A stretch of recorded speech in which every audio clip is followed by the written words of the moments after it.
नमस्कार। कैसे आप लोग? आई होप सब अच्छा चल रहा होगा। चलिए आज हम स्टार्ट करते हैं अपने एक न्यू टॉपिक को डिस्कस करेंगे इस लेक्चर में। Ethics in public and private relationship. Okay, तो स्टार्ट करते हैं पहले एथिक्स से। इस चीज को तोड़ देते हैं, डिवाइड कर लेते हैं तो ज्यादा बेटर अंडरस्टैंड कर पाएंगे। मैंने आपको ये बात बताई है एथिक्स का एक जनरल मीनिंग क्या है। एथिक्स हेल्प करता है हमें राइट एंड रॉन्ग डिफरेंशिएट करने में। ओके, ये सिंपल सा मतलब है एथिक्स का। अब पब्लिक एंड प्राइवेट रिलेशनशिप क्या है? पब्लिक रिलेशनशिप वो है जब आप ऑफिस में होते हो, ठीक है, वहां पे जो आपके ऑफिस में डिफरेंट स्टेक होल्डर है उनसे इंटरेक्ट करते हो, वो कोई भी हो सकता है, ठीक है। तो ये हुआ आपका पब्लिक स्फीयर। और इसमें याद रखना गवर्नमेंट सेक्टर भी है, अगर कोई गवर्नमेंट सेक्टर में काम करता है, और प्राइवेट सेक्टर। प्राइवेट सेक्टर मतलब private companies, limited companies. Okay, private relationship और आप इसको पर्सनल रिलेशनशिप भी कह सकते हैं। ये क्या है? इसमें कहाँ कहाँ इंटरेक्शन होती है हमारी? फैमिली के अंदर होती है, हमारे दोस्तों के साथ होती है, नेबर्स के साथ होती है, सोसाइटी में होती है। तो ये सारे के सारे क्या है? Private relationship. अब आपको मतलब समझ में आ गया एथिक्स का, पब्लिक एंड प्राइवेट रिलेशनशिप। अब बात करते हैं डेफिनेशन की। It simply means what is right thing to do and avoiding the wrong one in public and private relationship. कौन कौन सी चीजें हमें करनी चाहिए, कौन कौन सी चीजें हमें अवॉइड करनी चाहिए, दोनों जगह है, पब्लिक रिलेशनशिप में भी और प्राइवेट रिलेशनशिप में। दूसरे तरीके से समझते हैं, these ethical standard those ethical standard which guide our behavior in work life are considered ethics in public life, and those related to life outside work or personal sphere are considered ethics in private life। Same ही बात बोल रहा है। Okay, जो ethical standard हमारे behaviour को guide करते हैं वर्क लाइफ में, वो हुए हमारे, वो चीज हुई हमारी एथिक्स इन पब्लिक लाइफ। और जो स्टैंडर्ड, जो एथिकल स्टैंडर्ड हमारी प्राइवेट रिलेशनशिप में हमारे बिहेवियर को गाइड करते हैं, वो हुआ ethics in private life. Okay, next, both influence each other and share some common value as the same human being is present in two different atmosphere. जो इंसान घर पे है वही इंसान ऑफिस भी तो जा रहा है, ठीक है। तो कुछ ना कुछ ऑफिस का जो एनवायरनमेंट है वो इन्फ्लुएंस करेगा, कुछ ना कुछ जो घर का एनवायरनमेंट है वो इन्फ्लुएंस करेगा। तो इसको ना एक वाटर टाइट कंपार्टमेंट में ऐसे हम डिवाइड नहीं कर सकते कौन किसको कितना इन्फ्लुएंस कर रहा है। आपने शायद एक चीज नोटिस करी होगी कि कोई इंसान घर पे जैसा है वैसे ही उसका बिहेवियर ऑफिस में भी है। और शायद ऑपोजिट भी देखा होगा, इसे हम हिपोक्रेसी कह देते हैं कि यार ऑफिस में तो ये बड़े अच्छे से रहता है और घर पे बड़े अजीब तरीके से, अपनी वाइफ से उसका अच्छा रिलेशनशिप नहीं है, बच्चों को अच्छे से ट्रीट नहीं करता है, बड़ा हॉस्टाइल बिहेवियर है। दोनों चीजें पॉसिबल है, ठीक है। अब पॉसिबिलिटी की बात करते हैं, अगर जो इंसान घर पे जैसा है वैसा ही बाहर है, कंसिस्टेंसी है, ये तो ओके है, ठीक है। लेकिन जो बंदा ऑपोजिट है, अब ऑपोजिट क्यों है? मान लीजिए घर पे उसका अच्छा बिहेवियर नहीं है लेकिन ऑफिस में बड़ा ही अच्छा है, क्या रीजन हो सकता है? उसका रीजन ये हो सकता है जॉब सिक्योरिटी। अगर उसका बिहेवियर अच्छा नहीं होगा, जो एक स्टैंडर्ड आपने देखा होगा हर प्राइवेट प्राइवेट सेक्टर चाहे गवर्नमेंट सेक्टर, उनकी कुछ वैल्यूज है जिन पे बेस्ड वो काम करते हैं, अगर वो वैल्यूज को एडहेयर नहीं करता, उनके अकॉर्डिंग वो नहीं चलता, तो चांसेस है उसको पनिशमेंट दी जाएगी, उसको नौकरी से निकाल दिया जाएगा। तो कह सकते हो उसकी मजबूरी है उस हिसाब से उसको रहना।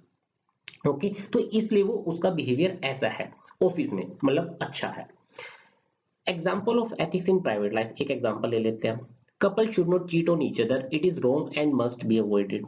साफ सी बात है, लॉयल्टी कॉम्प्रोमाइज हो रही है यहाँ पे। आप अपने हस्बैंड या वाइफ पे चीट नहीं कर सकते, अच्छा नहीं है, ठीक है। अगर आपको कोई दिक्कत है या कोई डिस्कॉर्ड है तो आप सॉर्ट आउट करिए, या फिर आप डाइवोर्स ले सकते हैं, लेकिन चीट करना सही नहीं है।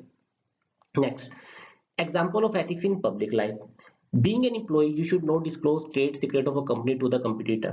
आप किसी प्राइवेट कंपनी में काम करते हो और आपको उसके ट्रेड सीक्रेट पता है। अब इसका ये मतलब नहीं है कि आप वो ट्रेड सीक्रेट किसी को बेच दो, अपने कंपटीटर को दे दो, ठीक है। वहां पे क्या हो रहा है? आप कॉम्प्रोमाइज कर रहे हो। यहाँ भी सेम चीज कॉम्प्रोमाइज हो रही है, loyalty, trust. Being an employ, आप सैलरी तो उसकी कंपनी की ले रहे हो ना, तो ये भी गलत है। तो एथिक्स, ये हुआ example ethics in public life. और ऐसे बहुत ढेर सारे एग्जांपल हैं जो आप सोच सकते हो। ओके, एक नोट है, ये बहुत इंपॉर्टेंट है। 1995 में नोलन कमेटी के 7 प्रिंसिपल्स आए थे, ये हमारी एआरसी में भी मेंशन्ड है। ओके, कि ये हमें अडॉप्ट करने चाहिए अपनी पब्लिक लाइफ में। Public life in the sense government sector को लेके बोला गया था, लेकिन कोई बुराई नहीं है अगर आप इसे प्राइवेट सेक्टर में भी यूज करें। ओके, पर्सनल स्फीयर में अलग चीजें होती हैं। इसका मैंने याद करने का एक तरीका बनाया था, IT Shola.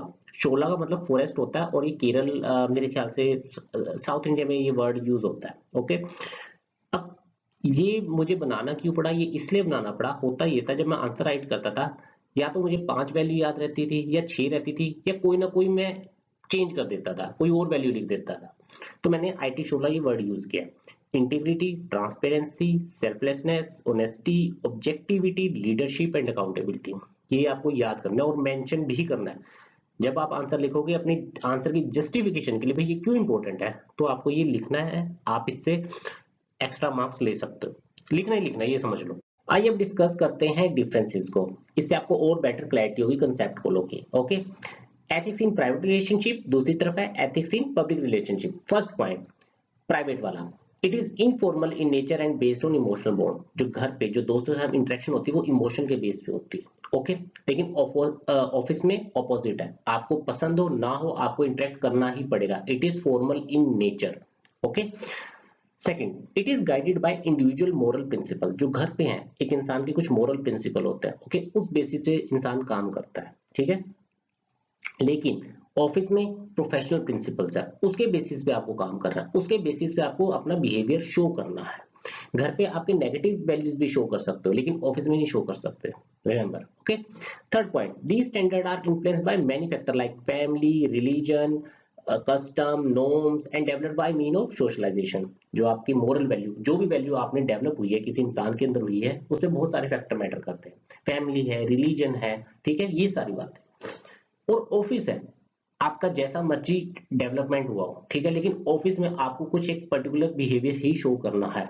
Okay, these standards are almost common across public life and influenced by organizational values.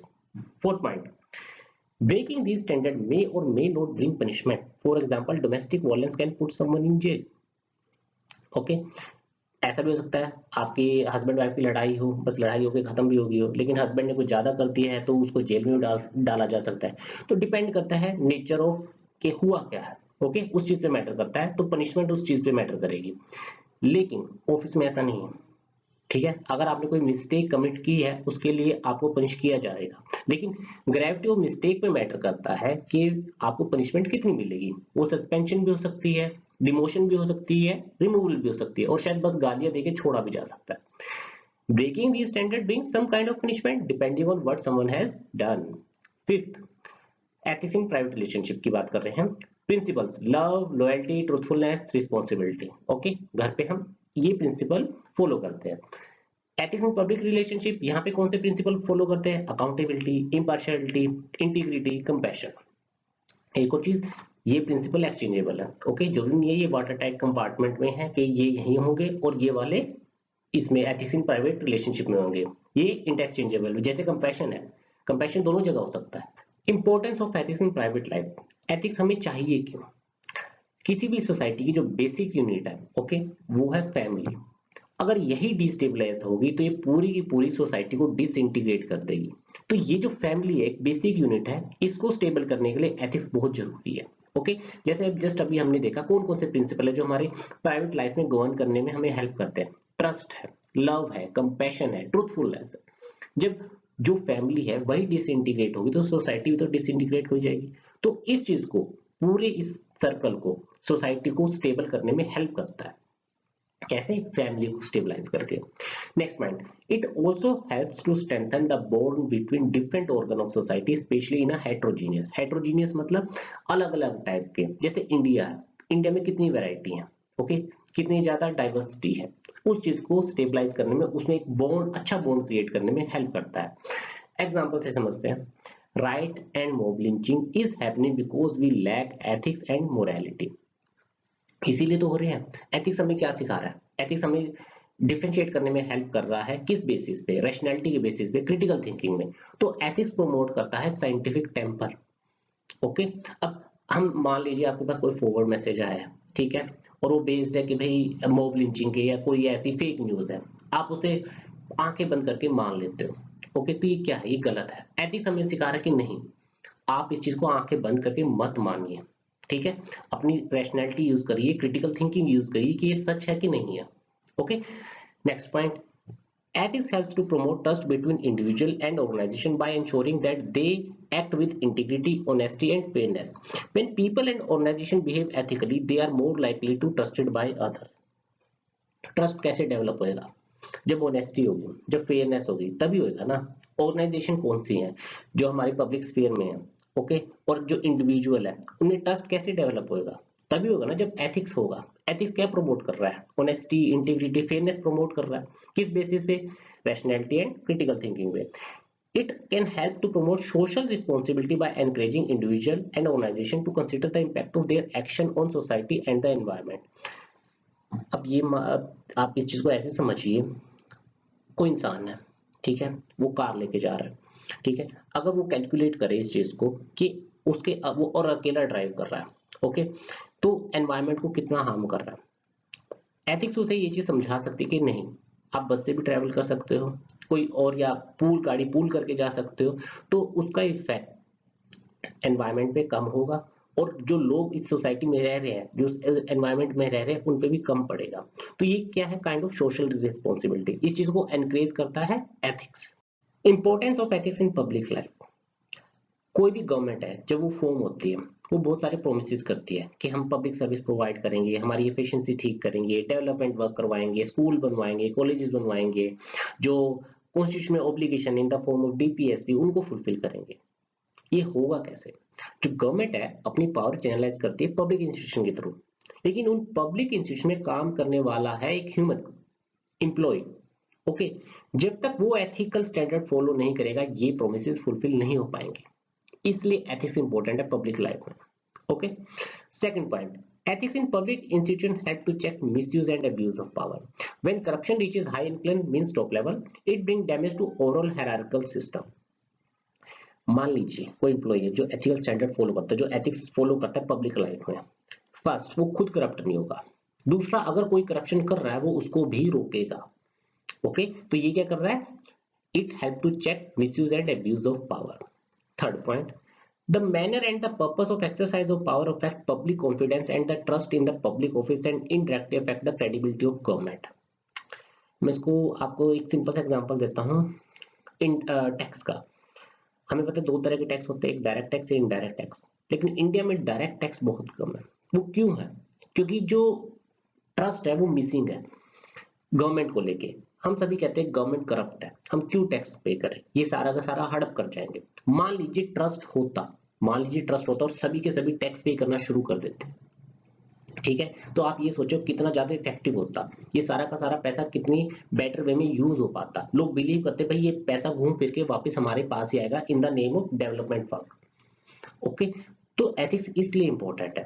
Indian society में हम क्या, इंडियन पब्लिक लाइफ में और प्राइवेट लाइफ में दोनों जगह एथिक्स मिसिंग है, ठीक है। प्राइवेट लाइफ में भी है, इसलिए तो टैक्स पे नहीं कर रहे हम। अगर हम इस चीज में बिलीव करते तो हम टैक्स भी पे करते। Next point, ethical conduct help to maintain professional standard within the public life and it ensure that employees act in a responsible and accountable manner, promote trust and respect among colleagues and stakeholders. मान लीजिए कोई private sector में काम कर रहा है, private sector in the limited companies. अब जो एथिक्स है वो प्रमोट करता है जो कलीग है, स्टेक होल्डर मतलब कोई भी है, कस्टमर भी हो सकता है, ठीक है, किसी से आपने किसी को टेंडर इशू करना है, ये सारी चीजें जितने भी लोग आप सोच सकते हैं जिससे डील करना है, ओके, उनके लिए ट्रस्ट एंड रिस्पेक्ट भी प्रमोट करता है। और बहुत सारी चीजें आप सोच सकते हैं, जैसे मान लीजिए कोई प्राइवेट कंपनी है, वो एनवायरमेंट नॉर्म्स को फ्लाउट ना करे, ठीक है, उनको फॉलो करे, तो ये भी एथिकल है। अपने जूनियर है उसकी इकोनॉमिक नेसेसिटी को मिसयूज ना करे। आपने ये वर्ड सुना होगा कॉर्पोरेट स्लेव, ठीक है, जितनी आपको तनख्वाह दी जा रही है उसके हिसाब से ही आपसे काम ले।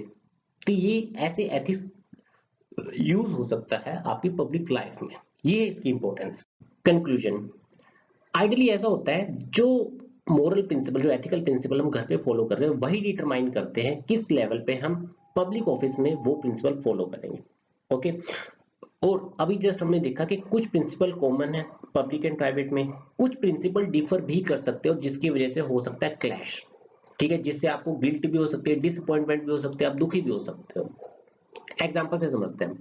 मान लीजिए आप कर्नाटक में हो, ठीक है, जहाँ पे हिजाब को लेके काफी प्रोटेस्ट चल रहा है, आप उस कॉलेज के प्रिंसिपल हो और आप एक मोहम्मदन हो, मुस्लिम हो, आपको लगता है हिजाब पहनने में कोई दिक्कत नहीं है, लेकिन एट द सेम टाइम आप एक गवर्नमेंट एम्प्लॉय भी हो, प्रिंसिपल हो, और गवर्नमेंट आपको ऑर्डर करती है कि भाई किसी भी मुस्लिम लड़की को कॉलेज में नहीं आने दिया जाएगा, ना ही वो क्लासेस अटेंड कर सकती है, ना ही वो एग्जाम दे सकती है, लेकिन पर्सनली आप बिलीव करते हो कि नहीं ऐसा नहीं है, तो हुआ ना क्लैश। एक तरफ आपके पर्सनल एथिकल स्टैंडर्ड है, दूसरी तरफ आपके ऑफिस के जो पर्सनल स्टैंडर्ड है, वो क्लैश हो रहा है, ठीक है। तो इस केस में क्या करोगे? मोस्ट प्रोबेबली आप फॉलो करोगे गवर्नमेंट के ऑर्डर को, अदरवाइज आप पे एक्शन लिया जा सकता है, ओके, पनिशमेंट दी जा सकती है।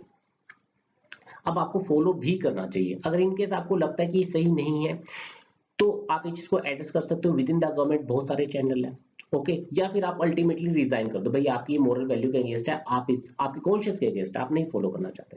पर आप ऐसा नहीं कर सकते कि आप मीडिया में आ रहे हो, क्रिटिसाइज करो, ये सब नहीं, ये आपकी ड्यूटी नहीं है, ओके। आपकी ड्यूटी है गवर्नमेंट के अकॉर्डिंग आपको काम करना है, रिमेंबर दिस।